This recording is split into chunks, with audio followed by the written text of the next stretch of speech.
அஸ்ஸலாமு அலைக்கும் வரஹ்மத்துல்லாஹி வபரகாத்துஹு.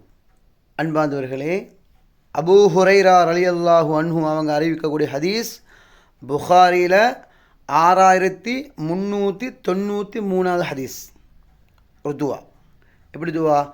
அல்லாஹும் மஞ்சில் முஸ்தல் அஃபீன மினல் முஃமினீன். யா அல்லாஹ், மோமீன்களில் பலகீனமான மக்களை நீ அவர்களுக்கு வெற்றியை கொடுத்துரு. அல்லாஹும் மஞ்சள் முஸ்தல் அஃபீன். யா அல்லாஹ், பலகீனமானவர்களுக்கு வெற்றியை கொடுத்துரு. மினல் முஃமினீன், மோமீன்கள் நின்றும் பலகீனமானவர்களுக்கு வெற்றியை கொடுத்துரு. இந்த துவா நாங்கள் ஓதணும் பலஸ்தீன் மக்களுக்காக வேண்டி ஓதணும். ஏனெண்டா ஒவ்வொரு நாளும் பெண்கள், பலகீனமான பெண்கள், சிறுவர்கள் எல்லாரும் அநியாயமாக கொலை செய்யப்படுறாங்க. எங்கே? பலஸ்தீனில் 20 லட்சம் மக்கள் உண்ண உணவில்லாமல், குடிக்க நீர் இல்லாமல், இருக்க வீடு இல்லாமல், தொலை பள்ளிவாசல் இல்லாமல், அடிப்படை வசதி இல்லாமல் அவதிப்படுறாங்க. அநியாயமாக கொலை செய்யப்படுறாங்க. புள்ளத்தாட்சிகள் கூட எவ்வளோ அவதிப்படுறாங்க. நடு ரோட்டில் பிள்ளையை பெற்றெடுக்கிறாங்க. ஒவ்வொரு நாளும் கிட்டத்தட்ட 200 ஜனாதாக்கள் விழுகுது. பெண்கள், சிறுமிகள் உட்பட 300-350 பெண்கள் மானபங்கப்படுத்தப்படுறாங்க. முழு அரபு நாடுகளும் வேடிக்கையை பார்க்குறாங்க. முழு உலகம் வேடிக்கையை பார்க்குறாங்க. அன்பாந்தவர்களே, கண்ணியத்துக்குரியவர்களே, அல்லாஹ் புட்டிப்பான்.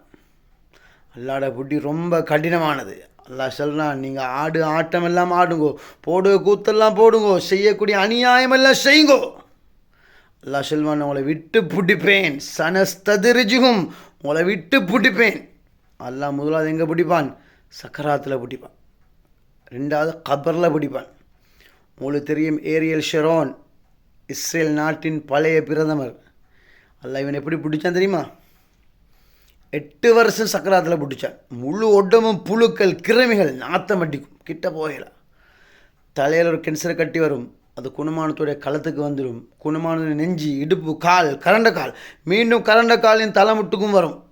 எத்தனையோ சயின்டிஸ்ட்மார்கள், எவ்வளோ பெரிய பெரிய டாக்டர்மார்கள், எவ்வளோ மருந்துகளை கொடுத்தும் எந்த மருந்தும் பிரயோஜனம் அளிக்கல. சிலவன் கேட்குறாங்க, அல்லாஹ் இல்லையோ தெரியான்னு கேட்குறாங்க. அன்பாந்தவர்களே, அல்லாஹ் முதலாவது பிடிப்பான் சக்கராத்தில், 2வது பிடிப்பான் கபரில், 3வது பிடிப்பான் கியாமத்தில். அங்கே தோல்வியா? நரகத்துக்கு போக வேண்டியதுதான். அன்பாந்தவர்களே, அப்போ எவ்வளோ மக்கள் கஷ்டப்படுகிறாங்க பலஸ்தீனில். சாப்பாடு இல்லை, அடிப்படை எந்த வசதியும் இல்லை. குறைஞ்சபட்சம் எங்களால் முடியுமானது என்ன? துவா மட்டும்தான். துவா. இந்த துவாவை கேளும் அவளுக்காக வேண்டி. அல்லாஹ் நிச்சயமாக வெற்றியை கொடுப்பான். உங்களோட வாழ்க்கையிலும் வெற்றி அல்லாஹ் தருவான் இன்ஷா அல்லாஹ்.